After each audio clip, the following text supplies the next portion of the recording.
आणि तुम्हाला जमेल तसं, जमेल तेव्हा लोन फेडा, नाही फेडलं तरी चालेल, because we are a family, आहे की नाही उमा?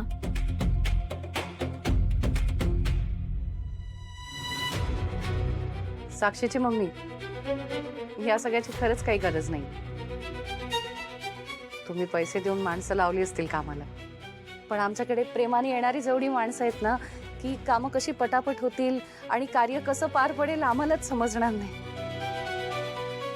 आणि आपल्या घरातलं कार्य आहे ना, मग दुसऱ्यांवरती कशाला जबाबदारी सोपवायची, त्यात काय मजा आहे? आणि आमच्या मुलींचं लग्न आम्हाला ओझं नाही वाटत.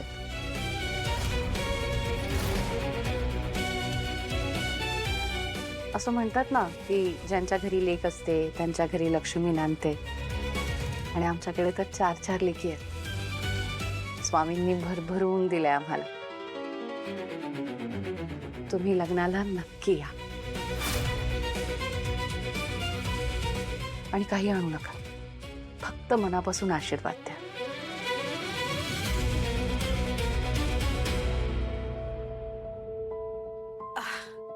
चला तोंड गोड करूया.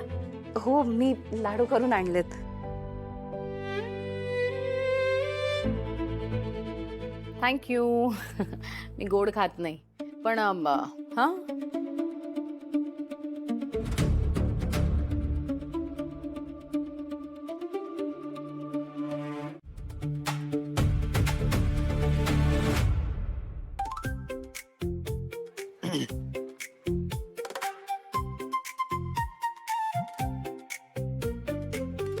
असं बारीक डोळे करून का बघतोयस माझ्याकडे?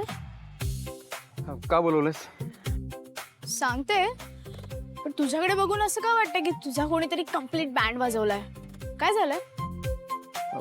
काय नाही, बोल. ओके, लक्ष दे. आपण हे सगळं ओके करू शकतो. त्या गौतम बांदेकरचा आयटम सॉन्ग ना फिल्म मधूनच काढून टाकू शकतो. त्यासाठी फक्त एकच गोष्ट करायला लागेल. काय? जास्ती काही नाही, म्हणजे छोटीशीच आहे. गौतम बांदेकरला तुला सॉरी बोलायला लागेल. What? Have you lost it? त्या इडियटला मी सॉरी म्हणू? हा, करेक्ट. असंच, फक्त सॉरी. 1 सेकंद पण नाही लागणार. खरंच इतकं छोटंसं असतं ते, म्हणजे सॉरी एवढंच. तो मूर्ख मला धमकी देऊन गेला, मला ॲटिट्यूड दाखवून गेला, आणि मी त्याच्याकडे जाऊन त्याला सॉरी म्हणू? इम्पॉसिबल. हो, कारण त्याशिवाय तो लग्नाला नाही बोलणार नाही. अरे त्याचा इगो हर्ट झाला म्हणून तो असा रिॲक्ट करतोय. हो प्लीज. अरे हो बाबा, लग्न ही खूप नाजूक गोष्ट असते. त्याचे पण काही फिलिंग्स असतील, त्याच्या फॅमिलीचे स्वप्न असतील, आणि आपण त्याला असं धाडकन बोललो लग्न मोड, तर तो नाहीच बोलणार ना. मला माहितीये शायनर, तुला सॉरी बोलायची सवय नाहीये. हा मग नाहीच आहे ना, पण आता गरज आपल्याला आहे की नाही? मग तू बोल ना सॉरी, सगळं सॉर्ट होऊन जाईल. मी त्याला काही चुकीचं बोललो का? अरे पण ज्या प्रकारे बोलला ते तर चुकीचं होतं ना. तुला माहितीये का, एका सॉरीने पण सगळं ठीक होऊ शकतं. तू उमा मावशीच्या घरी असताना मग तुला कळलं असतं. त्याचा काय संबंध इथे? तुझी आई भेटली होती आम्हाला.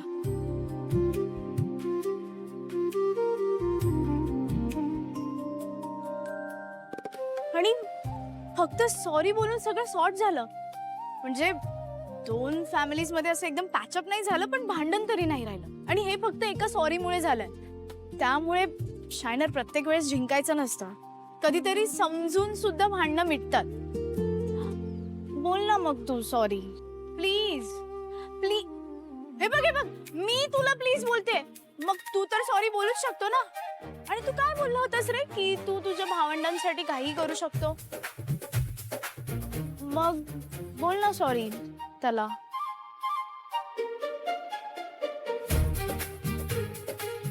मी फोन नाही करणार, व्हॉइस नोट पाठवेन. That's it. हा ठीक आहे, चालेल, ते पण चालेल, पाठव. नंबर.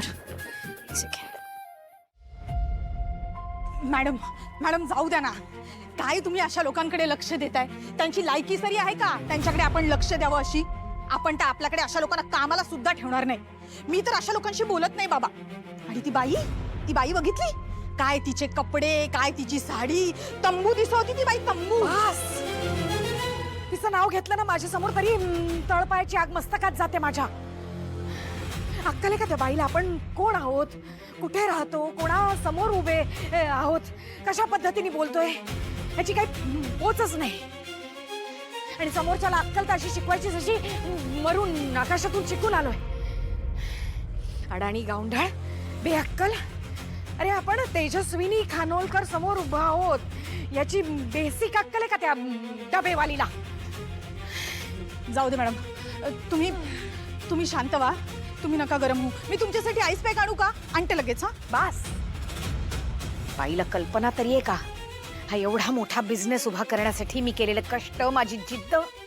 4 डबे विकून 4 चपात्या विकून बिझनेस नाही उभा करता येत.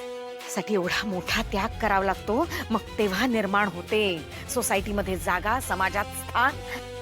माझं सर्कल काय, कुठल्या माणसांमध्ये मी वावरते. माझ्या एका शब्दावर लग्नामध्ये किती कोण कोण माणसं आली होती. सोशल स्टेटसची कल्पना तरी आहे काहीला. मला अक्कल शिकवायला निघाली. मॅडम, हे म्हणजे कसं झालं माहितीये का? काजव्याने सूर्याला लाईट दाखवण्यासारखं. मॅम, नका वाचू ती पत्रिका. आपण अशा पत्रिकेवर नख सुद्धा कापणार नाही आपली. बस